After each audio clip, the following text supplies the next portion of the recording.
Hello, everyone, and welcome to the Your Mark on the World show. I'm your host, Devin Thorpe, and our guest today is David Shrier. He's the founder and CEO of Distilled Analytics, and we're here to talk about using artificial intelligence for measuring social impact of impact investments. This is going to be a fascinating discussion, so hang on. Welcome to Your Mark on the World, bringing you another changemaker with champion of social good, Devin D. Thorpe. David, welcome to the show. Thank you, Devin. It's great to be here. Well, we're thrilled to have you, and this is such an interesting topic. So Distilled Analytics has recently introduced a new product called Distilled Impact. Tell us about that product. Yeah, so we're leveraging decades of research out of MIT that let investors assess the environmental, social, and governance risks associated with their investment, as well as opportunity. It's an exciting new area. Over $60 trillion of assets have signed on for the UNPRI, and those professional asset managers are trying to figure out how to measure and manage these risks, and we have a solution. So tell us about the data that your system is looking at so that we understand how it's evaluating the social impact of these investments. Yeah, so historically, a lot of responsible or sustainable investing has been measured using methods like surveys and subjective evaluation because people didn't have better tools or better data. Now, with the advent of things like the Internet of Things and other ubiquitous data networks, we're able to come up with third-party, credible, quantitative data sources and new kinds of analytics that leverage artificial intelligence and machine learning to measure instead of guess. So where are you getting the data? We have a variety of data sources that we access that are publicly available. What's unique about our approach is our analytics, which is based on new computational social science out of MIT called social physics. So as you look at this data,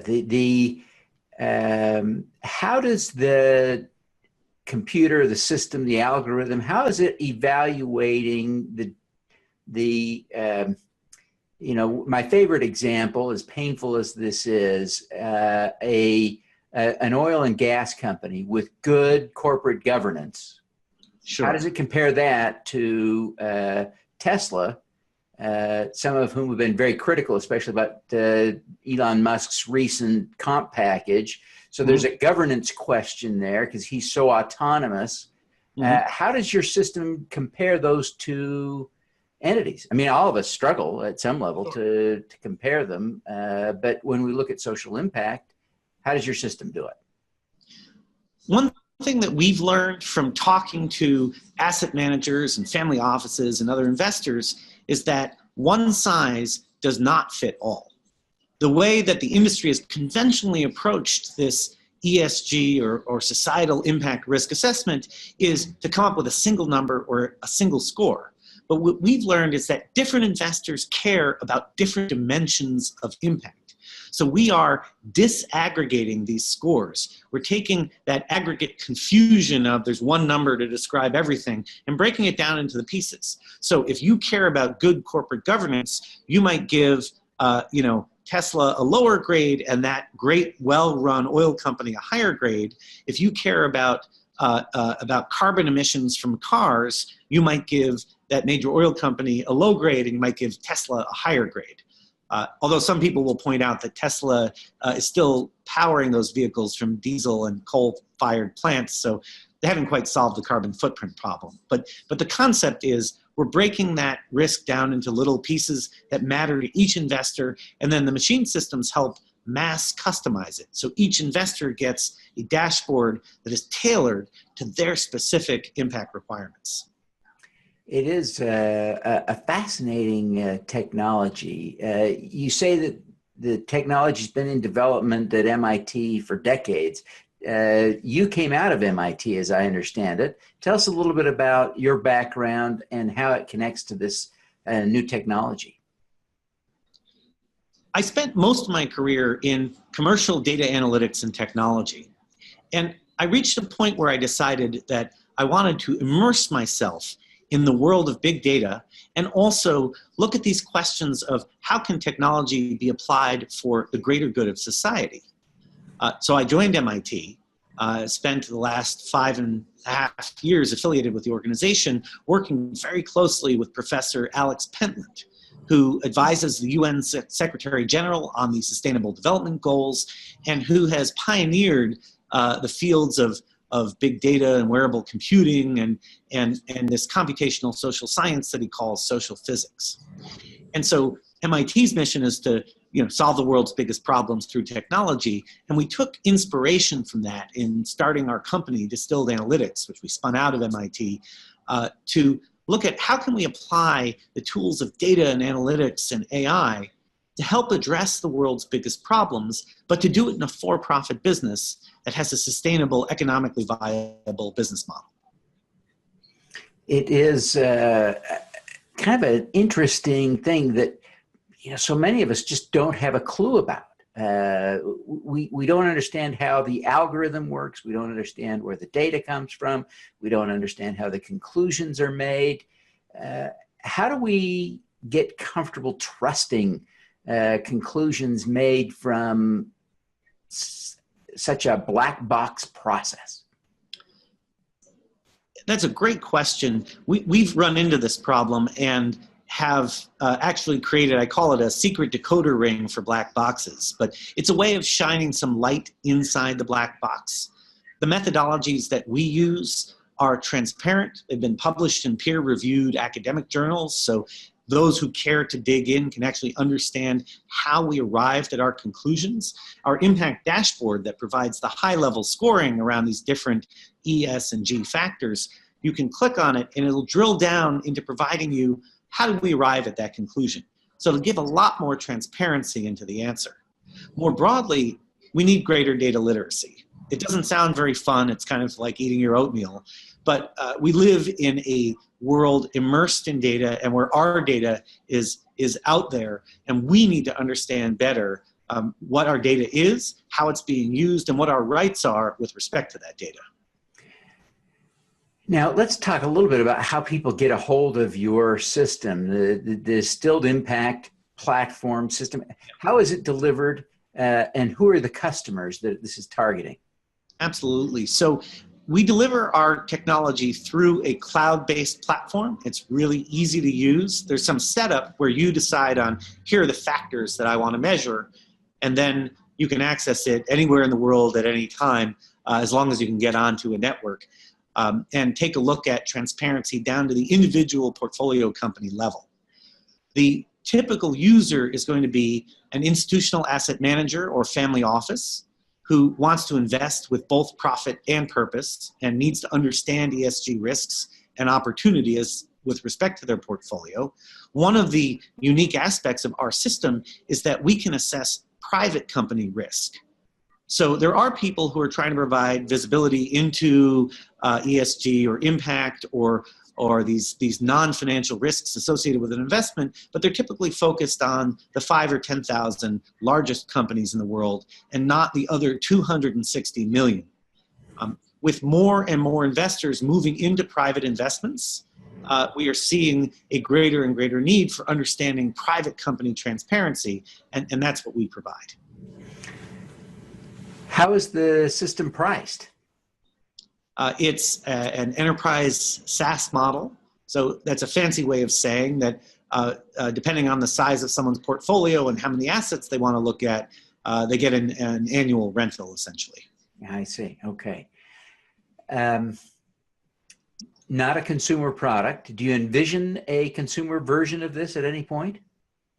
It's not currently in our roadmap, although someone who is more consumer-facing could certainly engage in an enterprise deal with us, whether that's a CNBC.com or another website, AngelList even potentially. But no, our main constituency and audience is the institutional asset manager, the family office, and the people who invest through them, such as sovereign funds, pension funds, and retirement systems and similar kinds of large pools of capital. Well, this seems like a really powerful solution because it doesn't require the anyone to be inputting data into a particular database, because you're taking existing data flows from public sources and drawing these conclusions through your thought engine using your AI application. Absolutely. So very interesting. And it relieves a lot of burden on the portfolio manager and on management of the company. When companies receive an investment that has these additional reporting requirements attached, management rolls their eyes and says, how the heck am I going to pay for it? You also have an issue of bias being introduced, because you're asking someone who has a direct financial benefit on reporting good results to say, how are you doing? By using third-party data sources, we are able to provide a rigorous quantitative evaluation that also reduces cost and complexity for the investor and the entrepreneur. Well, David, you've had a great career. I mean, impressive in so many dimensions, but what's the most important lesson you've learned in your career? We have the power to make a difference. We read a lot of the headlines today about AI being used for bad things, for subverting democracy, for pillaging your personal data, for a lot of things that really shouldn't be done because of the decisions made by the people who are using that technology. On the other hand, AI can be used for good things, such as to catalyze impact capital to make a difference in the world by solving some of the world's biggest problems in an economically viable fashion. So you, the individual on the other end of this screen, has the opportunity to make a difference in the world by the choices you make. And that I found to be the guiding light of my career. You've tackled something here with Distilled Analytics that is really interesting, especially this Distilled Impact product, which fascinates me. Why was this so important to you? Well, I got started on this journey. Well, first of all, I should confess, I did go to Brown University undergraduate, and that acculturation runs deep. But more recently, I have 2 young children, and I was in the middle of working on a contentious business deal before I came to MIT with some people. I ended up really I didn't like them. And I was asking myself the question, why am I working with people I don't like? And how can I explain to my then 5-year-old daughter what I do for a living and why it matters? And so ultimately, I know it may sound hokey, but I'm doing it for my children and for the world that I hope they will grow up in. Yeah, that's fantastic. David, what's your superpower? Synthesis. I can take lots of complicated ideas and condense them into a new product or a new opportunity. That's a great power. That is a superpower. Well, David, I really appreciate you taking the time to be with us today. Before you go, would you take just a minute and tell people how they can learn more about Distilled Analytics and how they can connect with you personally? Thanks so much, Devin. It's been great. You can find us on the web at distilledanalytics.com.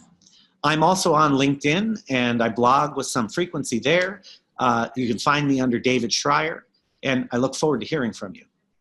Fantastic. Well, David, we wish you every success in rolling out this new Distilled Impact product and helping investors to make better, more profound investment decisions. Thank you so much, Devin. All righty, let's do some good. Thank you for listening.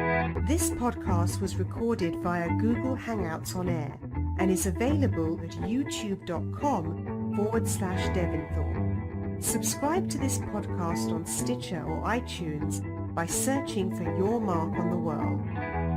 Every weekday, Devin hosts a CEO, celebrity, entrepreneur, or other changemaker here on the Your Mark on the World show to inspire and prepare you to make your mark. Devin is a champion of social good, writing about, advocating for, and advising people who are doing good. He is a Forbes contributor who is a recognized thought leader in social entrepreneurship, impact investing, and crowdfunding. To book Devin as a speaker, visit devinthorpe.com. Learn more about Devin's work at yourmarkontheworld.com.